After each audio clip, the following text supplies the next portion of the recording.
Welcome back. I'm Tiffany Meier. The Pentagon today announced the deployment of an aircraft carrier to U.S. Southern Command to target drug trafficking organizations, marking a significant U.S. military buildup in the Latin American region. Joining us now is retired U.S. Navy Captain Armen Kurdian. He's also a foreign policy and national security analyst, as well as a California State Senate candidate. Armen, thank you so much for joining us. Now, President Trump said Thursday that the land is going to be next, not just the sea, and that the land drugs are much more dangerous for them.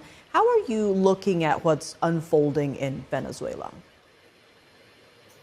Good afternoon, Tiffany. This is certainly, at the very least, a much greater escalation in words and the rhetoric that's coming out of this administration.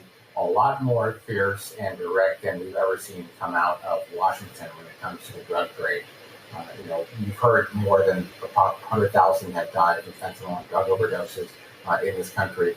It's a tragedy of epidemic proportions, and literally this drug addiction is an epidemic.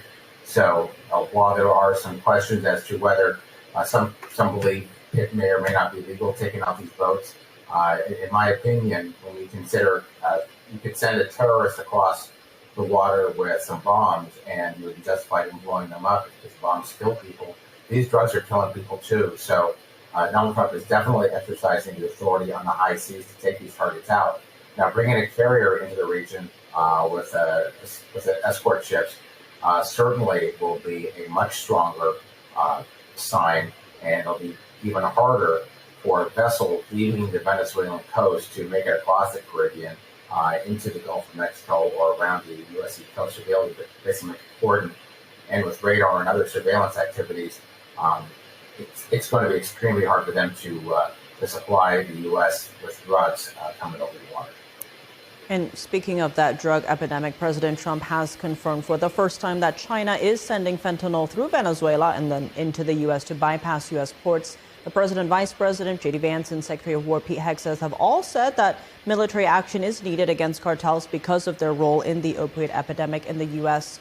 What do you think of the administration's messaging to the public on this issue, especially to those who may be concerned that this could lead to another war? Direct military action inside of Venezuelan borders on the land could possibly strengthen Maduro's position at home. He is very unpopular. He stole his last election, but if he's able to rally, as people say, the United States is attacking us, it might be counterproductive in that sense. However, I think the president is hoping that by taking out a lot of the drug trade, a lot of the money that's coming in, that perhaps some other folks within the Maduro administration might move against him or move to sever ties with the narco terrorists who are down there. I think something that the administration could do, if they could avoid giving away sources and methods of intelligence, is to present information to the world if they have a direct connection between the Maduro regime, government agents, and these terrorist organizations that wouldn't necessarily divulge how that information was actually gathered. Sometimes that can be a little bit of a challenge. So you can have all the evidence in the world, but you say, hey, we saw this bank transition and this money moved from this account to this account to this account.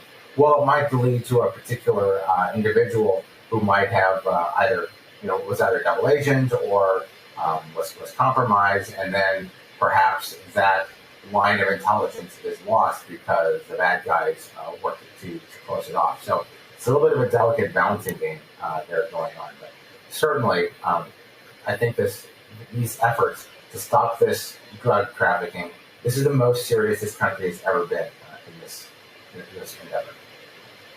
Now, many are seeing this as an escalation. One reporter asking whether Trump would request Congress to issue a declaration of war against the cartels. Now, Trump suggested it's not necessary. Going back to your earlier point, does he have the legal authority now that he's designated these cartels as terrorist groups to go in with these strikes? On its face, yes. The United States is active within the borders of many of the countries, Ethiopia, Somalia, within Iraq and Syria. We struck terrorist organizations and groups and targets in those countries, among others. Within Yemen, the Houthi rebels, we've struck targets there. So striking terrorist targets within another country is nothing new.